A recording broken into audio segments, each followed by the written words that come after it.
ప్రియమైన దేవుని పిల్లలందరికీ ప్రభువైన యేసుక్రీస్తు నామమున వందనాలు తెలియజేస్తున్నానండి. ఒక చిన్న విషయం గురించి ఆలోచన చేద్దాం. ప్రియమైన దేవుని పిల్లలారా, ఒక నేతగాడు పనితీరు చూసినట్లయితే అగ్గి పెట్టెలో పట్టే పట్టు చీర దాన్ని చూసి ఆశ్చర్యపోయింది. వాట్ ఏ వండర్ అంది సమాజం.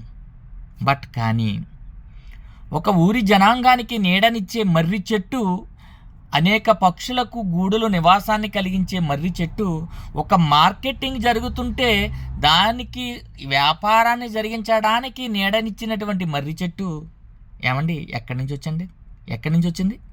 మర్రి విత్తనములో పెట్టాడండి మర్రి చెట్టును. ఆ విత్తనములో దాగి ఉంది ఒక మహావృక్షము. ఎవరు గొప్ప? అగ్గిపెట్టులో ఎన్ని మర్రి విత్తనాలు పడతాయి చెప్పండి?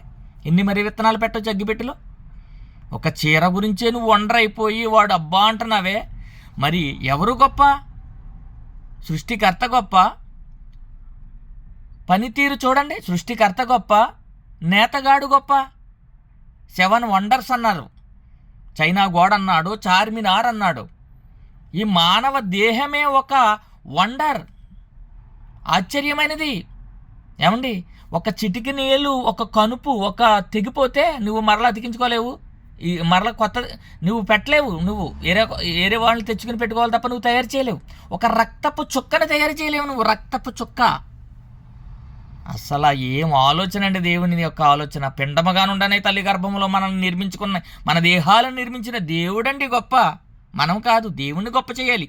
ఏ విషయము చేతనైనా సరే దేవుడే గొప్ప.